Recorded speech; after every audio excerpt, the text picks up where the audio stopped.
President Biden draws a sharp contrast with Trump in State of the Union address. I'm Tyrone Bowman. This is Tyrone Bowman Tonight. According to the Wall Street Journal, excuse me,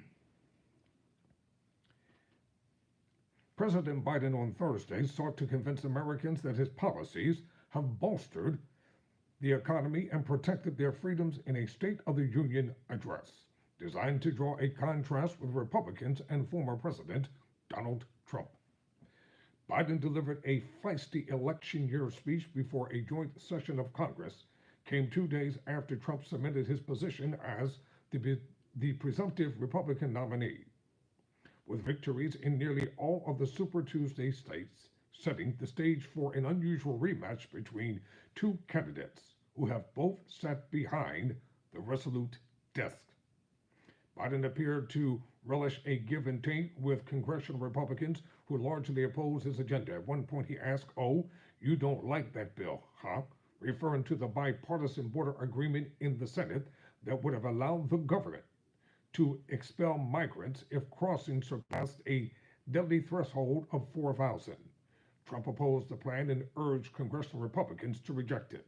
"I'll be darned," he said, adding later that he was ready to fix the border if Republicans passed the Senate agreement. The president opened his speech pointing to the threats to democracy at home and abroad. He urged members of Congress to back another round of military aid for Ukraine, warning that the country's ability to defend itself from Russia's attacks has reached a crossroads. "History is literally watching," Biden said. "If the United States walks away, it will put Ukraine at risk." He also called out Trump without naming him for his role in disseminating fraud allegations about the 2020 election, which led to the attack by Trump supporters on the Capitol on January 6, 2021. "You can't love your country only when you win," Biden said. The address arrived during a challenging stretch in Biden's presidency. A recent Wall Street Journal poll found Biden narrowly trailing his Republican rival, even as the public expresses a more upbeat mood about the economy.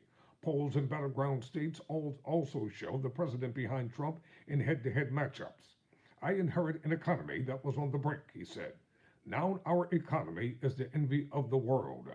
Biden, who is age 81, is the nation's oldest president, has been forced to contend with a recent special counsel report that said he seemed like an elderly man with a poor memory, creating worries among donors and top Democrats. Before the speech, the White House said the U.S. military would install a temporary heifer off the Gaza coast for cargo ships to unload food, water, and other emergency supplies to help address the humanitarian crisis amid the fighting between Israel and Hamas. Biden alluded to a plan he supports that would impose stiffer limits on companies' ability to deduct the wages of their highest paid workers. He wants to raise the corporate tax rate to 28% and boost taxes on U.S. companies' foreign profits. He argued that the $2 trillion tax cut approved during the Trump administration overwhelmingly helps the wealthiest Americans and large corporations and exploded the federal deficit. For folks at home, does anybody really think the tax code is fair? Biden said, asking if the wealthy and large corporations need another $2 trillion in tax breaks. Some members yelled, "No, I sure don't." "I'm going to keep fighting like hell to make it fair," Biden said.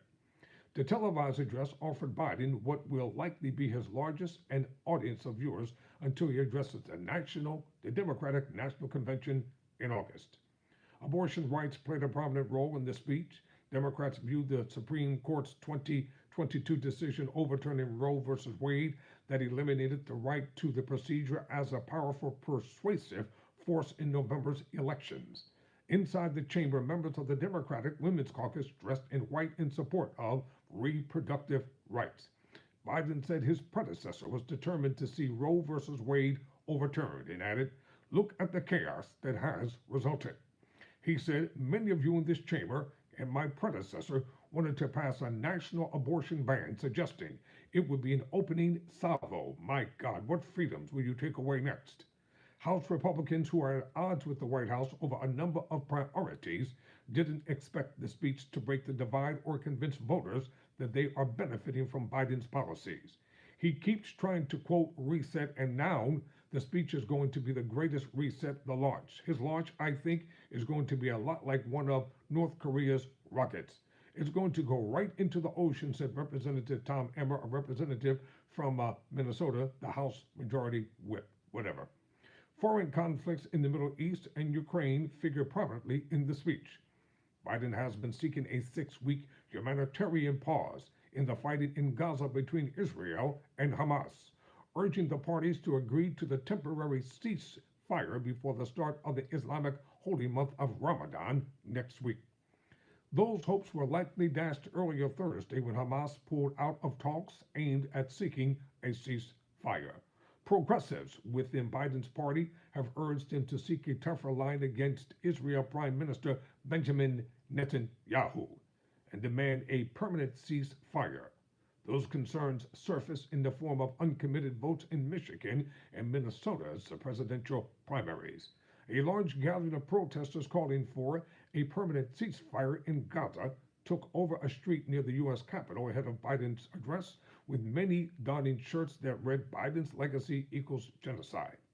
The president has been urging House Speaker Mike Johnson, a Republican from Louisiana, to bring up a vote for a Senate-approved package providing nearly $100 billion for U.S. allies Ukraine, Israel, and Taiwan. Johnson has insisted on border restrictions that Democrats won't accept. Biden's allies and some Republicans are considering attempting to pass the aid without Johnson's support. The parents of imprisoned Wall Street Journal reporter Evan Gershkovich, who is detained in Russia, attended the speech. As guest of Johnson, the U.S. government has designated Jesavak as wrongfully detained. I'm Tyrone Bowman. Never surrender, never quit.